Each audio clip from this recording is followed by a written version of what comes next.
Mohon perhatian, tekan tombol subscribe.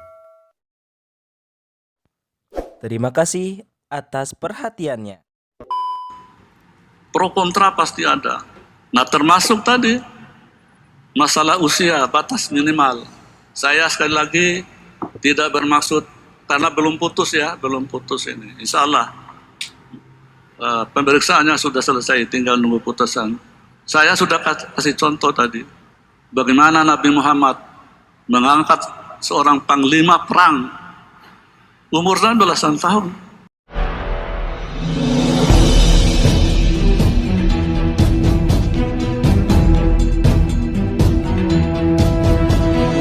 Saya Yani Muhammad, driver online Depok.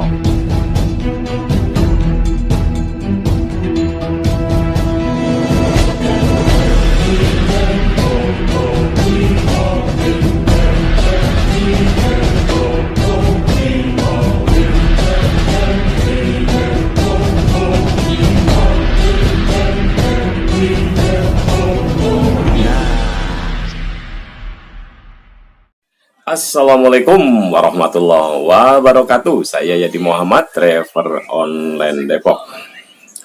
Sahabat Popole yang ada di langit dan di bumi, kita kembali jumpa di Popole TV. Kali ini kita akan membahas sekaitan gugatan ke MK mengenai batas usia calon presiden dan calon wakil presiden yang sedang marak diperbincangkan di medsos. Nah, yang menarik ini beredarnya video Ketua MK Anwar Usman yang tak lain adalah ipar dari penguasa Republik ini, yaitu Joko. Sebelum kita bahas lebih lanjut, alangkah baiknya kita dengar video yang sangat viral ini. Pro kontra pasti ada. Nah, termasuk tadi masalah usia batas minimal. Saya sekali lagi tidak bermaksud karena belum putus ya, belum putus ini. Insya Allah pemeriksaannya sudah selesai, tinggal nunggu putusan. Saya sudah kasih contoh tadi, bagaimana Nabi Muhammad mengangkat seorang panglima perang umurnya belasan tahun. Muhammad Al-Fatih yang melawan kekuasaan Bizantium, mendobrak Konstantinopel, sekarang menjadi Istanbul. Usianya berapa? 17 tahun. Saya tidak menyinggung ini ya, apapun putusan itu ya. Jangan dikaitkan dulu, ini nggak boleh saya bicara. Tapi memang betul, banyak Perdana Menteri Inggris juga, yang sekarang umurnya berapa? Coba cek di Google. Yang dulu-dulu juga di beberapa negara. Nah, kalau komentar saya cukup singkat dan padat. Jaga sembung bawa golok, kagak nyambung jok. Mau pakai alasan apapun, mau pakai analogi apapun, muaranya cuma satu, mencari pembenaran. Ya apa ya? Disinilah saya melihatnya Joko sedang menunjukkan kesombongannya, kepongahannya, keangkuhannya.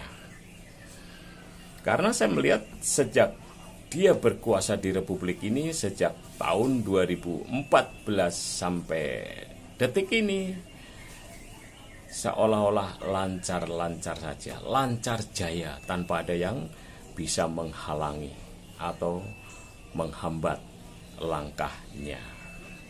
Seolah-olah dia mengatakan bahwa apa yang saya mau harus jadi. Sebetulnya ada dua kemauan yang sedang dipersiapkan dan sudah dijalankan oleh seorang Joko, yaitu pertama,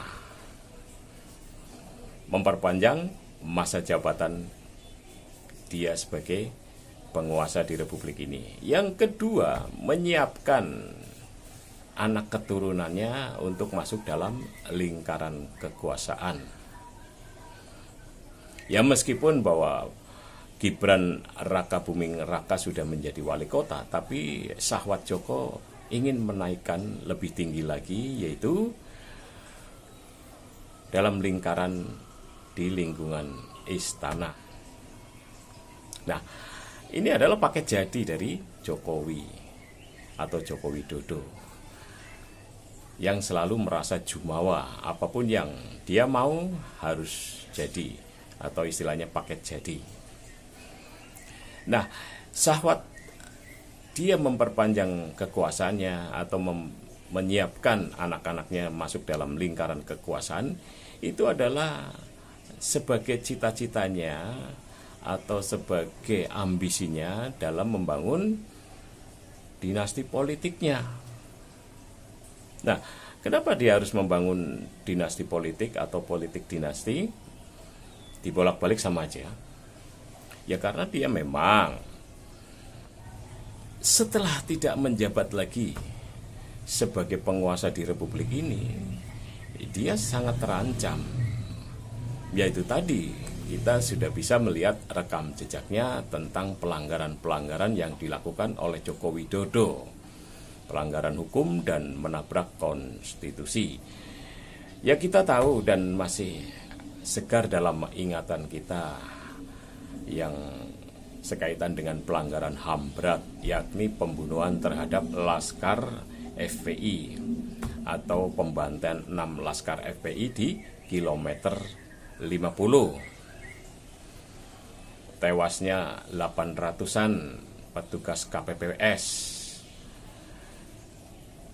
atau meninggalnya seorang anak ingusan ketika demo tanggal 20-21 Mei di Bawaslu. Belum lagi pelanggaran-pelanggaran yang dilakukan belakangan ini, yaitu perampasan hak atau perampasan hak atas tanah warga Rempang, warga Wadas di Morowali, di Kalimantan, dan lain-lain. Nah, semua itu merasa bahwa aman-aman aja. Karena itu dia merasa jumawa, merasa pede, bahwa semua apa yang dia mau pasti jadi. Paket jadi, bro.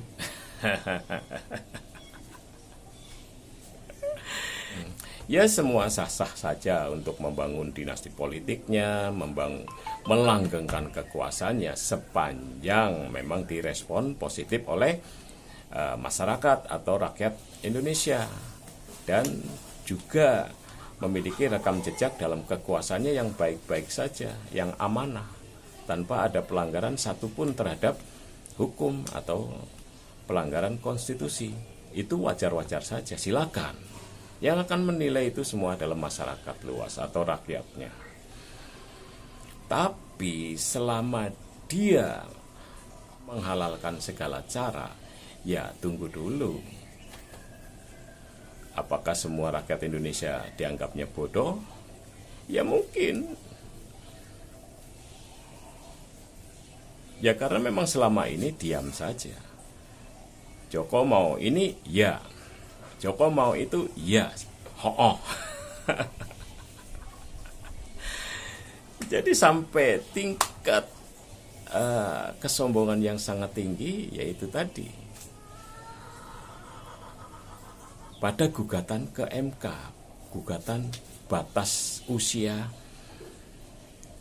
capres dan cawapres. Ini adalah representasi dari syahwatnya Jokowi dalam mendorong anaknya untuk menjadi cawapres.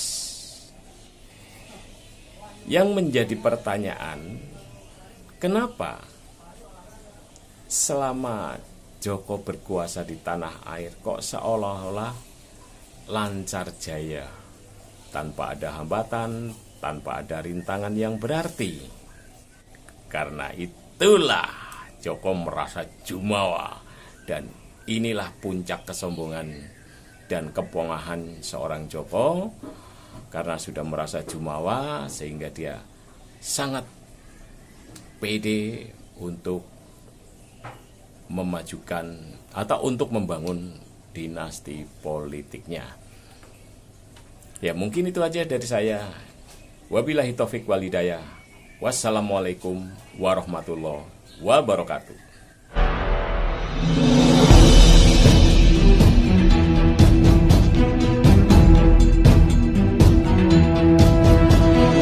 Saya Yani Muhammad, driver online Depok.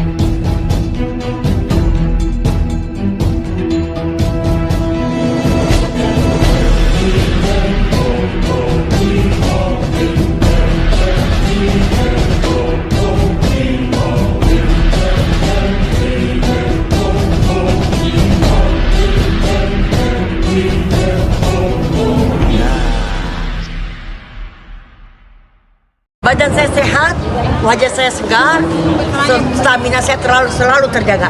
Karena apa? Resepnya, rahasianya adalah minum madui hutan badui. Jangan lupa belinya pada Bang Ramin. Ingat, Bang Ramin ada di sini.